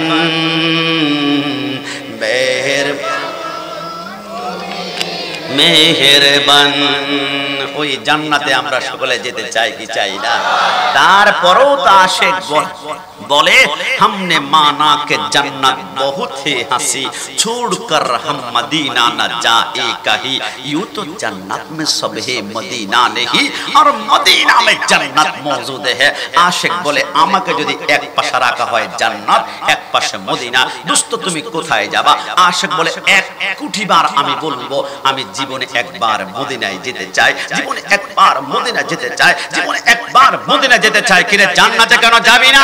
বলে না, জান্নাত অনেক সুন্দর, জান্নাতুন তাজরি মিন তাহতিয়াল আনহার, যেখানে চারটা নহর, একটা দুধের নহর, একটা শরাবের নহর, একটা মধুর নহর, আর একটা হচ্ছে ইন্না আতাইনাকাল কাউসার, কাউসারের মালিক যদিও মদিনা ওয়ালা। নবী বলে খবরদার আমি কিন্তু বন্টন করব না, পানি বন্টন করবে আমার ডানে একজন যুবক আর বামে আরেকজন যুবক। এই দুইজন যুবককে মহব্বতের কানেকশনে মৃত্যুর আগ পর্যন্ত ভালো যদি বাসতে পারো তো নিশ্চিত তোমরা হাউজে কাউসারে পান করবে। নবী আর কারা? নবী আমার বলে একজন হাসান, একজন ইমাম হুসাইন। বলে সুবহানাল্লাহ। আশিক বলে আমি সেই জান্নাতে যেতে চাই না, আমি মদিনায় যেতে চাই। আরে জান্নাতে যাবা না কেন? আশিক বলে আমি জান্নাতে তন্ন তন্ন করে খুঁজে দেখলাম, জান্নাতে মদিনা পাই না, জান্নাতে মদিনা পাই না, জান্নাতে মদিনা পাই না। কিন্তু মদিনায় গিয়ে দেখলাম মা বাইনা ওয়া বাইতি মিনবারে রাউযাতুম মির রিয়াজিল জান্নাহ। আমি মদিনায় গিয়ে দেখলাম সেইখানে একটা টুকরা আছে রিয়াজুল জান্নাহ। তোমরা কি মনে করেছো শুধু রিয়াজুল জান্নাহ জান্নাতের টুকরা দেখতে যাবো? আরে না, সেই জান্নাত মদিনায় গেলে শুধু জান্নাতের টুকরা নয়, মদিনা জান্নাতের মালিক মদিনা মদিনাওয়ালা নবীকে পাওয়া যায়। জোরে বলি সুবহানাল্লাহ।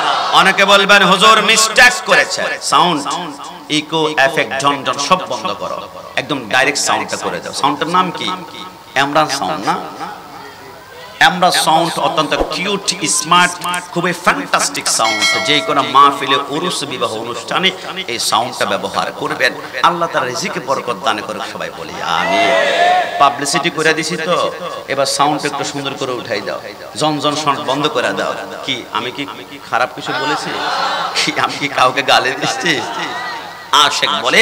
তারপর অনেকে বলবে হুজুর মিস্টেক করছেন, জান্নাতের মালিক হচ্ছে আল্লাহ। আরে বোকা, জান্নাতের খালিক হচ্ছে আল্লাহ, জান্নাতের সৃষ্টিকর্তা আল্লাহ, কিন্তু মালিক বানিয়েছে মদিনাওয়ালা। জোরে বলে সুবহানাল্লাহ।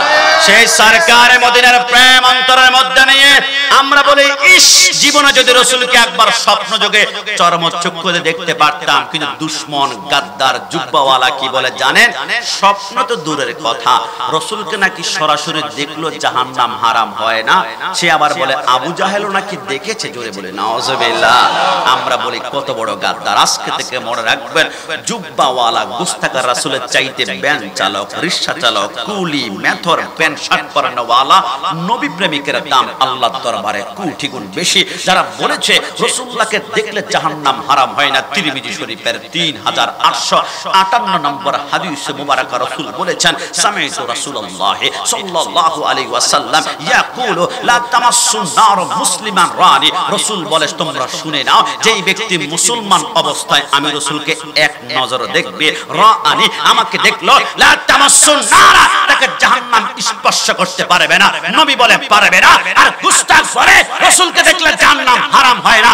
কসম খোদার, আর মুসলমান নামদারি মুনাফিক, ডান হাত ধরে বলো ঠিক কি না? সরকারে মদিনার দিকে তাকালে এক নজরের দাম কত তুমি জানো না। তোমাকে আমি জানাবো, রাসূলের দিকে যারা একবার নজর করেছে এদেরকে বলা হয় সাহাবী। সাহাবী কাকে বলা হয়? একজন সাহাবী যদি একটা উটের উপরে বসে, উট দৌড়াতে গিয়ে উটের খুরুর নিচ থেকে যখন ধুলাবালির কণা লক্ষ লক্ষ উঠে, ওইখান থেকে একটা ধুলাবালির কণা যদি এক পাল্লা রাখা হয়, আরেক পাল্লায় ইমাম আজম, ইমাম শাফি, ইমাম মালিকি, ইমাম হাম্বলি, আরেক পাল্লার মধ্যে গাউসুল আজম, খাজা গরিবে নওয়াজ, শাইখ সিরিকুল, আর দুনিয়ার সমস্ত ওলি আল্লাহ, চট্টগ্রামের 12 আউলিয়া, সিলেটের 360 আউলিয়া। কসম খোদার, একজন সাহাবী উটের উপর বসা, উটের নিচ থেকে উঠা ধুলাবালির কণা সমান গোটা পৃথিবীর ওলি আল্লাহর হবে না সাহাবী। এত পাওয়ার তুমি কোথায় পেয়েছো? ইমাম আজম 40 বছর ইশারার নামাজের ওযু দিয়ে ফজর নামাজ পড়েছে, তুমি কত বছর পড়েছো? সাহাবী বলে আর বোকা, সাহাবী আমল সে বাদতা নেহি, সাহাবী আমল দ্বারা তৈরি হয় না। আমি কেমন ভাবে সাহাবী হয়েছি জানো? আমি ঈমান নিয়ে রাসূলুল্লাহর চেহারার দিকে শুধু এক নজর তাকিয়েছি। রাসূলুল্লাহর চেহারায় এক নজর তাকানোর সাথে সাথে तमाम দুনিয়ার ওলি আল্লাহরা আমার কদম নিচে চলে গিয়েছে। জোরে বলি সুবহান। সরকারে মদিনার নজর কোনো দাম বুঝো নাই।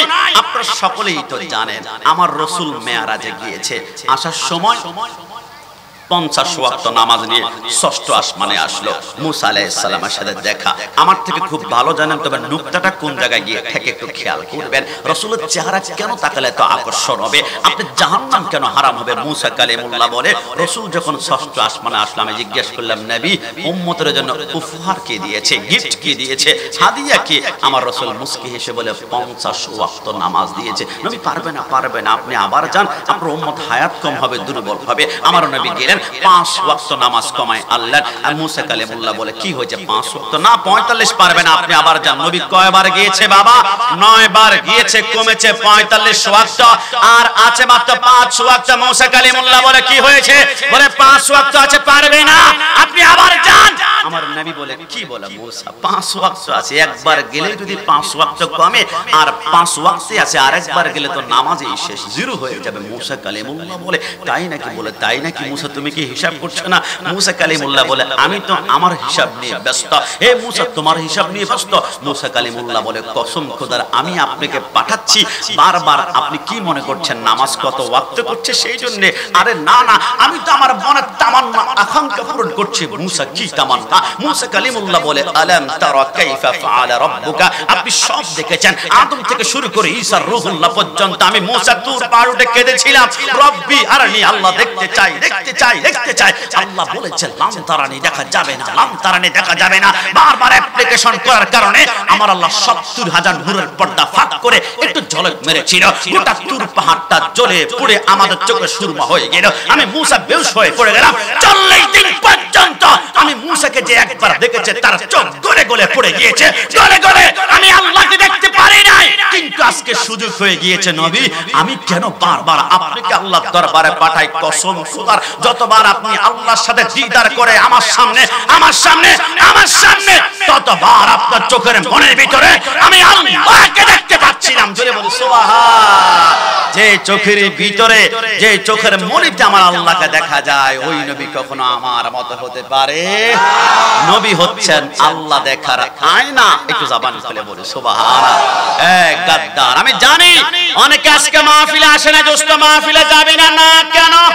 আজকে মাহফিলটা বিদাতীদের মাহফিল, মাজার পূজারীদের মাহফিল, বিরানি খোরদের মাহফিল। আমি যদি বিশ্বাস করি এরা যদি নাও আসে, মাইকের আওয়াজ কিন্তু কোনায় কাঞ্চি থেকে এরা শুনতে পাচ্ছে। ভাই, আমি কোন নবীর দিকে নজর করলে জাহান্নাম হারাম হয় জানো? আমি যদি এখন বলি কালিমা এক শাহাদাতটা পড়েন, আপনি বলবেন আশহাদু আল্লা ইলাহা ইল্লাল্লাহ, আমি সাক্ষ্য দিচ্ছি আল্লাহ ছাড়া কোনো মাবুদ নেই। এখনই আপনাকে নিয়ে চট্টগ্রাম আদালতে যাব, জজ সাহেব বলবে আপনার সমস্ত রকমের সাক্ষ্য আমি ক্যান্সেল করলাম। কেন ক্যান্সেল করলো? আপনি যে সাক্ষ্য দিচ্ছেন আল্লাহ ছাড়া মাবুদ নাই, আপনি কি আল্লাহকে দেখেছেন? আপনি বলবেন হুজুর আমি দেখিনি, আমি শুন। না না না না, আপনি যদি দেখেন না সাক্ষ্য গ্রান্টেড হবে না, ক্যান্সেল। তো আমি গোলাম রাব্বানি কাশিমের সাক্ষ্য দিয়ে আছি, আল্লাহকে দেখছি, আশহাদু আল্লা ইলাহা ইল্লাল্লাহ। আপনি কি আল্লাহকে দেখেছেন? আমি কি দেখেছি? ডানে কি দেখেছি? বামে কি দেখেছে? কেউ দেখে নাই। তাহলে মনে হচ্ছে আমরা সবাই মিথ্যাদার সাক্ষ্যদার হয়ে গেলাম। মাশাআল্লাহ। অতিথি জি জি জি, कौन है? अस्सलाम কেমন আছেন? সবাই জবান খুলে বলে মারহাবা। এত আস্তে আওয়াজ, আর একটু জবান খুলে বলে না মারহাবা। অতিথি মহোদয়কে দেখে খুশি নাকি বেজার? ও বললাম না সুন্নিদের চেহারা আমরা নুরানি সুন্দর হয় চেহারা। মাশাআল্লাহ, রব্বুল আলামিন প্রত্যেকটা সুন্নিদের চেহারা নুরান্বিত করুক। সবাই জবান খুলে বলে আমিন। আমি বলতে চাচ্ছিলাম আশহাদু আল্লা ইলাহা ইল্লাল্লাহ, আমি সাক্ষ্য দিচ্ছি আল্লাহ ছাড়া কোনো মাবুদ নাই। চট্টগ্রাম আদালতে গেলে আপনার সাক্ষ্য গ্রান্টেড করা হবে না, কারণ আমরা কখনো আল্লাহকে দেখি নাই। সাক্ষ্য দেওয়ার জন্য শর্ত হচ্ছে আপনার চোখে আপনি আল্লাহকে দেখতে হবে, আপনার চোখে ঘটনা দেখতে হবে। ও আল্লাহ, আমি কি মিথ্যাবাদী? আমার আল্লাহ বলে তুমি তো মিথ্যাবাদী হতা, তবে একজনের কারণে বেঁচে গিয়েছ। কাবা কাউসাইনি আও আদনা, একমাত্র সৃষ্টি জগতে আমি আল্লাহকে দেখেছি আমার বন্ধু। আমার বন্ধু না দেখলে সবাই মিথ্যাবাদী হতা, বন্ধু দেখেছে আমি আল্লাহ সবাইকে সত্যবাদী করলাম। জোরে বলে সুবহানাল্লাহ। ওই নবীকে দেখলে জাহান্নাম আর আগুন হারাম হবে। এটা হচ্ছে আমরা সুন্নিদের আকীদা। সুন্নি পরিচয় খুশি নাকি বেজার? মানে জবান খুলে খুশি না বেজার? দুই হাত তুলে দেখাতে হবে খুশি না বেজার? তাহলে আমি ছোট্ট করে বলে দেই, ভয় পাবেন না। শুধু আপনি সুন্নি আমি সুন্নি কথাটা কিন্তু এমন না। আমি প্রমাণ করব আসমানের চাঁদ সুন্নি, আসমানের সূর্য সুন্নি, আসমানের প্রত্যেকটা ফেরেশতাও সুন্নি। জবান খুলে বলে সুবহানাল্লাহ। হুজুর গায়ের জোরে মনে কথা বলছেন, সুন্নিরা গায়ের জোরে কথা বলে না। শাপলা চত্বরে আগুন কি আমরা সুন্নিরা জ্বালিয়েছিলাম? আর যুবকদের পার রক কি ভার্সিটির চত্বরে আমরা কেটেছিলাম? আমরা সুন্নিরা বাসে, ট্রাকে, গাড়িতে, ব্যাংকে আমরা আগুন জ্বালাই না। একটা কারণে, কারণ এশকে রাসূলের আগুন এমনিতেই দাউ দাউ করে কলিজায় জ্বলছে। কথা বলো ঠিক কি না? আমি প্রমাণ করব আসমানের সমস্ত চন্দ্র সুন্নি। আপনি আমার সাথে কল্পনা করুন, বুখারী শরীফের মধ্যে আসে রাসূল একদিন রাতের বেলায় হাঁটছিলেন। আবু লাহাব আর আবু জাহেল 70 জন কাফের রাসূলকে ঘেরাও দিয়ে ধরল। মুহাম্মদ সত্য নবী হয়ে থাকলে আসমানের চাঁদটা দ্বিখণ্ডিত করো তো। আমার রাসূল আঙ্গুলের ইশারাটা করলেন। ওই মুহূর্তে চাঁদ শিকায়ত করতে পারত, প্রশ্ন করতে পারত, অভিযোগ করতে পারত, মুহাম্মদ আল্লাহ সৃষ্টি ছাড়া ডানেও যাব না বামেও যাব না, দুই ভাগ হওয়ার প্রশ্নই আসে না। কিন্তু রাসূল ইশারা করার সাথে সাথে চাঁদ কোনো কথা বলে না, দুই ভাগ হতে লাগলো। দুই টুকরা কিরে চাঁদ, তুমি আল্লাহর নির্দেশ ছাড়াই, তুমি রাসূলুল্লাহর ইশারায় দুই ভাগ হতে লাগলা। চাঁদ বলে কেন হচ্ছে জানো? ये चांद तू चमकता है, ये तेरे भूल है, तू भी मेरा হুজুর কাকর বাকে দুলে হ্যাঁ তুমি চাঁদ কি মনে করেছো আমি কে দ্বারা সৃষ্টি আমি তো সৃষ্টি রাসূলুল্লাহর কদমের ধুলা দিয়ে জুড়ে বলি সুবহানাল্লাহ তো রাসূলকে তো আমিও ভালোবাসি যেই নবীর কদমের ধুলা দিয়ে আমাকে সৃষ্টি করা হয়েছে আমি নবীকে ভালোবাসি আমি চাঁদ ও সুন্নি একটু জবান খুলে বলি সুবহানাল্লাহ সূর্য সুন্নি বিশ্বাস হয় না মাওলা আলী বলে আমি বসা রাসূল আমার পাজরের মধ্যে ঘুমাচ্ছেন মাকাম নবুয়তের মধ্যে লেখে রাসূল ঘুমিয়ে গেলেন আসরের সূর্য ডুবে যায় আসরের সূর্য ডুবে যেতে যেতে যখন মাগরিবের ওয়াক্ত হয়ে গেল মাওলা আলী কান্না করলো এক ফোঁটা চোখের পানি রাসূলুল্লাহ চেহারার উপর রাসূল আলী কেন কান্না করছো ইয়া রাসূলুল্লাহ আসর নামাজ পড়লে খুশি হবেন আল্লাহ কিন্তু নামাজ পড়ার জন্য আপনার আরামের ঘুমকে ধাক্কা দিয়ে যদি ভাঙাতে গিয়ে আপনি ওঠার সময় উফ বলে একবার উঠেন আমার জিন্দেগীর নামাজ আমার জাহান্নামে নিয়ে যাবে নবী আমি কি আল্লাহকে খুশি করব নাকি আপনি নবীকে আমি দুটানার মধ্যে পড়ে গিয়ে আমি কান্না করে দিয়েছি নবী আপনার ঘুমের পাওয়ার ভ্যালু দাম সম্পর্কে আমার জানা আছে নবী আপনি মেরাজের রজনীতে উম্মে হানির ঘরে ঘুমাচ্ছিলেন জিবরাইল জান্নাত থেকে বোরাক নিয়ে দাঁড়িয়ে আছে আল্লাহ আল্লাহ আল্লাহ আপনার বন্ধুকে জাগ্রত করব আমার আল্লাহ বলে খবরদার আমার বন্ধু ঘুমাচ্ছে বন্ধুকে ধাক্কা দিয়ে উঠালে যদি উফ করে আবা ওয়াস্তাকবারা ওয়া কানা মিনাল কাফিরিন ইবলিসের মত তোর জিন্দেগীর আমল বরবাদ করে ফেলবো আল্লাহ তো আমি কি করব আমার আল্লাহ বলে জিবরাইল তোমার কি মনে পড়ে তোমার পায়ের তালু থেকে মাথার তালু পর্যন্ত আমি আল্লাহ নূর দ্বারা বানিয়েছিলাম একমাত্র তোমার জিহ্বাটা আমি ঠান্ডা কাপড় দ্বারা বানিয়েছিলাম তুমি জিজ্ঞেস করেছিলে আল্লাহ গোটা বডি হচ্ছে নূর কিন্তু জিহ্বাটা কেন কাপড় আমি বলেছিলাম যখন হবে সময় তখন বুঝতে পারবা 40টা হাজার বছর অপেক্ষা করতে হয়েছে জিবরাইল সময়টা কিন্তু আজকে রাতে আল্লাহ কি করব আমার বন্ধু ঘুমাচ্ছে বন্ধুকে ধাক্কা দিয়ে উঠাবে না কাব্বিল কাদামাইহি তোমার ঠান্ডা জিহ্বাটা রাসূলুল্লাহর কদমের সাথে লাগায় একটা চুমা দাও আমার বন্ধু যখন আরাম আরাম লাগবে ঘুম থেকে উঠতে লাগলো জিবরাইল বলে আমি দৌড় দিয়ে গেলাম কসম খোদার দুনিয়ার কোন উপন্যাস গল্প কাহিনী বলছি না সরকার মদিনা জবানের বাণী জিবরাইল বলে আমি দৌড় দিয়ে রাসূলুল্লাহর কদমের নিচে গিয়ে জিহ্বাটা লাগালাম রাসূল আরামে আরামে উঠতে লাগলো ওই মুহূর্তে রাসূলুল্লাহর কদমের নিচে দুইটা চোখ খুলে আমি নজর করেছিলাম আমি দেখলাম রাসূলুল্লাহর কদমের নিচে तमाम দুনিয়া কায়নার মত দেখা যাচ্ছে জোরে বলে সুবহান বলুন তো যেই রাসূলের কদম তলে तमाम দুনিয়া আয়নার মতো দেখা যায় ওই নবী কি কখনো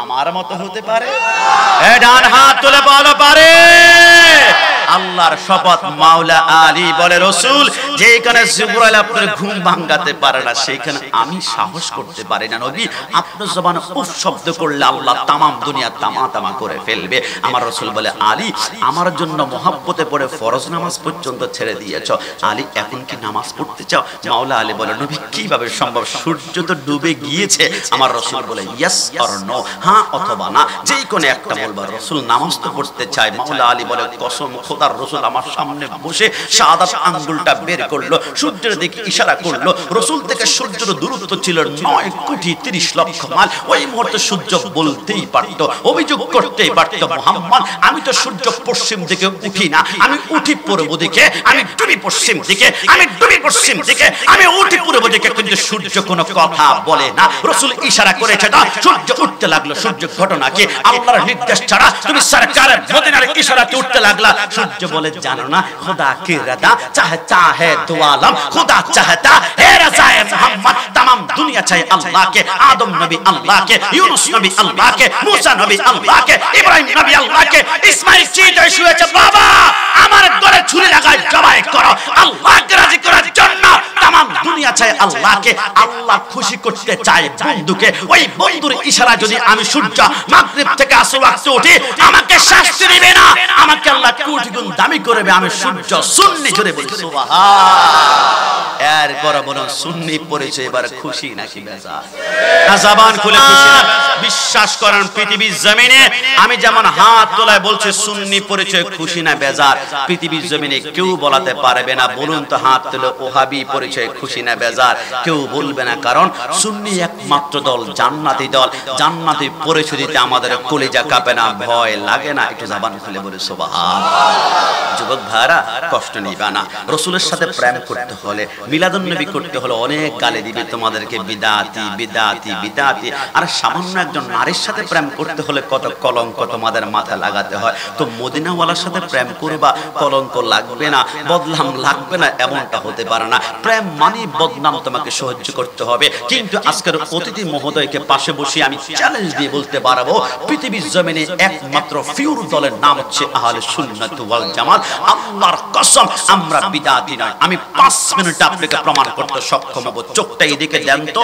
আমি যদি প্রশ্ন করি who is the founder of Wahhabism, ওয়াহাবিইজমের প্রতিষ্ঠাতাকে, আপনি বলবেন আব্দুল ওহাব নজদি। আমি যদি প্রশ্ন করি who is the founder of Qadiani, কাদিয়ানির প্রতিষ্ঠাতাকে, আপনি বলবেন মির্জা গোলাম আহমদ কাদিয়ানি। আমি যদি প্রশ্ন করি who is the founder of Jamaat Islami, Jamaat ইসলামের প্রতিষ্ঠাতাকে, আপনি বলবেন আবুল আলা মওদুদি। আমি যদি প্রশ্ন করি who is the founder of Deobandism, দেওবন্দিজমের প্রতিষ্ঠাতাকে, আপনি বলবেন কাশেম নানতুবি। আমি যদি প্রশ্ন করি who is the founder of Ahle Hadith, আহলে হাদিসের প্রতিষ্ঠাতাকে, আপনি বলবেন ইবনে তাইমিয়া।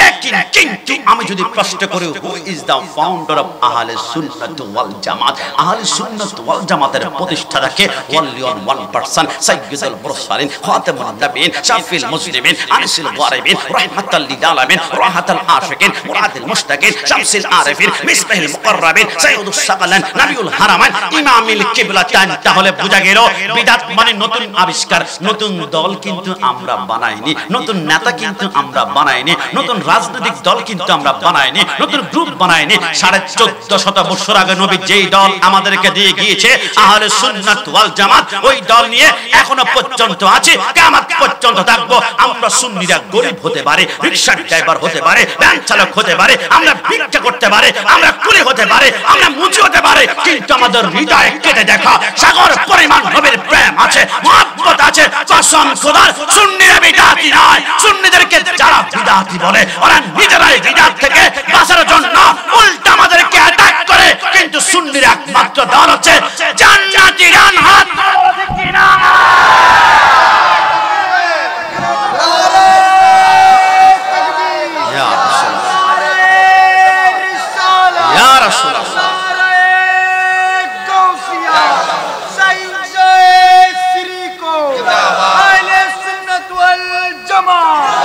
जवाब सुनने हुआ तकदीर की बात है, नसीब की बात है, किस्मत की बात है। যদি জিজ্ঞাসা করে মিলাদুন নবী কোথায় আছে, এক কথায় মিলাদুন নবী সুন্নিদের তাকদীরে আছে। যদি বলি সুবহানাল্লাহ।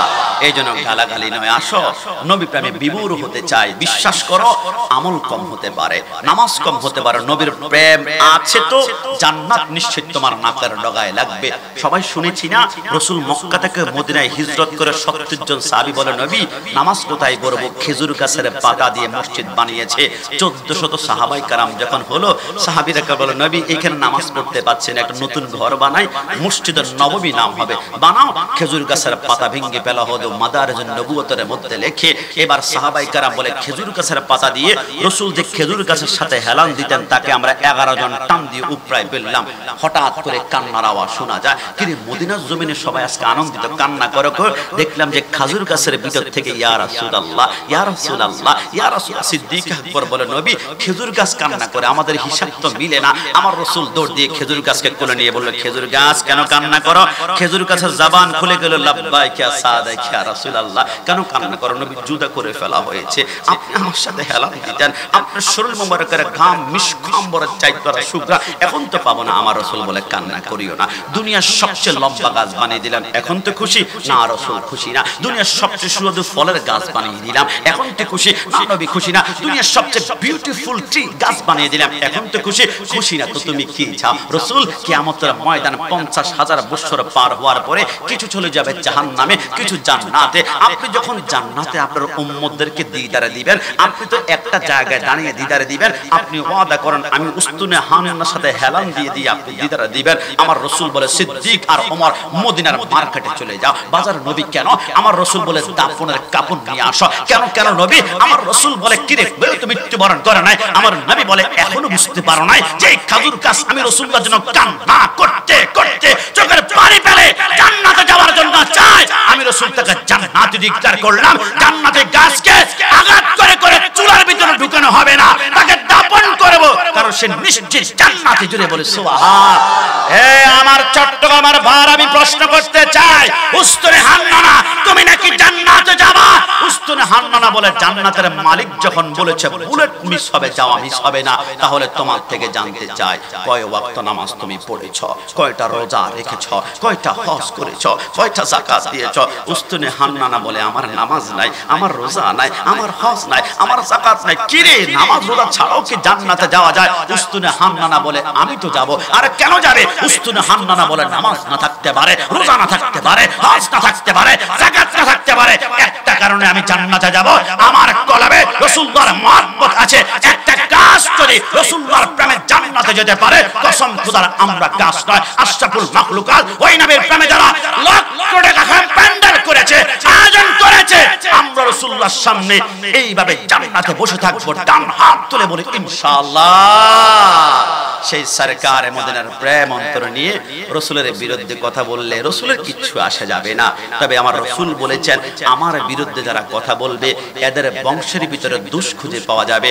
কিন্তু রাসূলুল্লাহর বংশ এত পুত পবিত্র, হযরত आदम के बेटे शीश, शीश के बेटी यानत, यानत के बेटे केनान, केनान के बेटे मलाल, मलाल के बेटी यारत, यारत के बेटे इद्रिस, इद्रिस के बेटे मुतवश्शिर, मुतवश्शिर के बेटे लामक, लामक के बेटे नूह, नूह के बेटे साम, साम के बेटे जुल्हब, जुल्हब के बेटे शाले, शाले के बेटे आबर, आबर के बेटे दाता, दाता के बेटे राबा, राबा के बेटे तारू, तारू के बेटे नाखुर, नाखुर के बेटे तारक, तारक के बेटे इब्राहिम खलीलुल्लाह, इब्राहिम खलीलुल्लाह के बेटे इस्माइल ज़बीउल्लाह, इस्माइल के बेटे कदर, कदर के बेटे अबहम, अबहम के बेटे हमल, हमल के बेटे साबत, साबत के बेटे लाइसा, लाइसा के बेटे इलियासा, इलियासा के बेटे ओद, ओद के बेटे अवला, हवा के बेटे अदनान, अदनान के बेटे माइन, माइन के बेटे नदर, नदर के बेटे मुदर, मुदर के बेटे इलियास, इलियास के बेटे मुद्रिका, मुद्रिका के बेटे कदीमा, कदीमा के बेटे कदाना, कदाना के बेटे नदर, नदर के बेटे माली, माली के बेटे फाम, फाम के बेटे गालिब, गालिब के बेटे लुई, लुई के बेटे काम, काम के बेटे मुर्रा, मुर्रा के बेटे किलाब, किलाब के बेटे खुशी, खुशी के बेटे अब्दुल मन्नाफ, अब्दुल मन्नाफ के बेटे हाशिम, हाशिम के बेटे अब्दुल मुत्तलिब, अब्दुल मुत्तलिब के बेटे अब्दुल्लाह, अब्दुल्लाह के बेटे मुहम्मद रसूलुल्लाह सल्लल्लाहु अलैहि वसल्लम। দুই হাত তুলে বলে ইয়া রাসূলুল্লাহ। রাসূলকে পাইনি তাই তো আমরা আকাঙ্ক্ষা করে জন্ম আমার নবীর যুগে হলে কেমন হতো। নবীকে পাইনি, তবে রাসূলের 41তম আওলাদ আমরা পেয়েছি, সৈয়দ মুহাম্মদ তাহের ও সবের শাহ। খুশি নাকি বেজার? আওলাদ রাসূলের ব্যাপারে আঙ্গুল তুলে আঙ্গুল কিন্তু মুসরে ভেঙে ফেলা হবে। আমার মাকে গালি দিলে আমি কিছু বলবো না, আমার বাবাকে গালি দিলে ইন্নাল্লাহ মা'আস সাবিরিন, কিন্তু রাসূলের বংশ নিয়ে আঘাত করলে জিহ্বা টেনে ছিঁড়ে ফেলা হবে। প্রমাণ লাগলে আমাদেরকে জিজ্ঞাসা করবা, আমরা বলবো রাসূল থেকে তার পরিবার 41তম আওলাদ কিভাবে আসছে। সরকারে মদিনা সাল্লাল্লাহু अलैहि वसल्लम के बेटी मां फातिमा ज़हरा, मां फातिमा ज़हरा के बेटे इमाम हुसैन, इमाम हुसैन के बेटे इमाम ज़ुनुल आबिदीन, इमाम ज़ुनुल आबिदीन के बेटे इमाम बाकर, इमाम बाकर के बेटे इमाम जाफर सादिक, इमाम जाफर सादिक के बेटे इस्माइल, इस्माइल बेटे कायन, कायन के बेटे काब, काब के बेटे उमर, उमर के बेटे गफ्फार, गफ्फार के बेटे गेसुदारस, गेसुदारस के बेटे मासूआनी, मासूआनी के बेटे तगम्मुस, तगम्मुस के बेटे सॉरी ईसा, ईसा के बेटे महमूद, महमूद के बेटे अब्दुल रऊफ, अब्दुल रऊफ के बेटे अब्दुल जलाल, अब्दुल जलाल के बेटे अब्दुल्लाह, अब्दुल्लाह के बेटे गफूर शाह, गफूर शाह के बेटे नक्काशा, नक्काशा के बेटे अबशा मुराद, अबशा मुराद के बेटे हाजी हाशिम, हाजी हाशिम के बेटे यूसुफ शाह, यूसुफ के बेटे सदे मूसा, मूसा के बेटे इलियास शाह, इलियास के बेटे खुशाल शाह, खुशाल शाह के बेटे शाह खान, शाह खान के बेटे जमान शाह, जमान शाह के बेटे सदर शाह, सदर शाह के बेटे सैयद अहमद शाह सिरकुटी, सैयद अहमद शाह सिरकुटी के बेटे सैयद मोहम्मद तैयब शाह, सैयद मोहम्मद तैयब शाह के बेटे सैयद मोहम्मद ताहिर साहब शाह। ये शजरा साबित करते हैं हमारे मुर्शिद के बड़ा रसूलुल्लाह 41তম আওলাদ রাসূল। এত প্রমাণ দেওয়ার পর কোন মানুষের বাচ্চা আওলাদ রাসূলের বিরুদ্ধে জিদ বানালে তার জিদ পেড়ে ছিঁড়ে ফেলা হবে। ডানা তুলে বলা ঠিক কিনা? সব সহ্য করা যায়, দুনিয়া সব বরদাস্ত করা যায়, কিন্তু নবী এবং রাসূলের আওলাদের বিরুদ্ধে আঙ্গুল তুললে বরদাস্ত করা যায়? জবান খুলে বলুন যায়? ওই নবীর প্রেম মোহাব্বত ভালোবাসা অন্তরে ধারণ করে রাসূলের প্রত্যেকটা সুন্নাতকে আমাদের জীবনের লেবাস বানিয়ে বিসমিল্লাহি ওয়া আলা মিল্লাতি রাসূলুল্লাহ বলে যখন কবরে আমরা যাব, মদিনাওয়ালার মুস্কি হাসি আমরা সকলে চাই কি চাই না? রব্বুল আলামিন আমাদেরকে কবুল করবেন। আর সর্বশেষ আপনাদেরকে এতটুকুই বলি, সরকারের মদিনাকে রাজি করার জন্য রাসূলের প্রত্যেকটা নির্দেশ, প্রত্যেকটা সুন্নাত আমাদেরকে মানতে হবে। আপনি খেয়াল করেছেন আপনি যখন 5 ওয়াক্ত নামাজ পড়বেন, আপনি দেখবেন 5 ওয়াক্ত নামাজ আপনি পড়েন, আপনার ব্যবসার মধ্যে বরকত নাই। কিন্তু পাশের দোকানদার 1 ওয়াক্ত নামাজ পড়ে না, দোকান 2টা থেকে 3টা, 3টা থেকে 4টা হয়ে যাচ্ছে। আপনি 5 ওয়াক্ত নামাজ পড়েন, আপনি খেয়াল করে দেখবেন আপনার সন্তান প্রচুর পরিমাণে অসুস্থ, কিন্তু পাশের দোকানদার 1 ওয়াক্ত নামাজ পড়ে না, তার বাচ্চা দিব্যি হাঁটাচলা করছে। কারণটা কি? আমার আল্লাহ বলে, বান্দা তুমি তো জানো না, ওয়ালা নাবলুওয়ান্নাকুম বিশাইয়্যিম মিনাল খাউফ ওয়াল জু' ওয়া নাকসিম মিনাল আমওয়ালি ওয়াল আনফুসি ওয়াস সামারাত। সচিব হতে চাও, সচিব হতে হলে প্রথম বিসিএস পরীক্ষা দিতে হবে, রিটার্ন, তারপর ভাই, তারপর অনেকগুলো এক্সাম, ইমতিহান, পরীক্ষা শেষ করার পরে তুমি সচিব হবা, বিশাল চেয়ার, তোমাকে সরকারি গাড়ি দেওয়া হবে। আরে দুনিয়ার একটা চাকরি পেতে হলে কত পরীক্ষা। তো আমার জান্নাতে যাবে, এমনিতেই জান্নাতে ঢুকে যাবে, অনেক পরীক্ষা হবে। মাঝে মাঝে অসুস্থ দিব, মাঝে মাঝে জ্বর দিব, মাঝে মাঝে সূর্য দিব, মাঝে মাঝে তুমি দেখবা ক্ষুধার যন্ত্রণা তুমি কাটাচ্ছ, মাঝে মাঝে বাচ্চা অসুস্থ। অসুস্থ হলে রাগ করিও না। পৃথিবীর জমিনে একজন মানুষ আছে জন্মের পর থেকে মৃত্যুর আগ পর্যন্ত জীবনে জ্বর নাই, সর্দি নাই, অসুখ নাই, একটা পিঁপড়া পর্যন্ত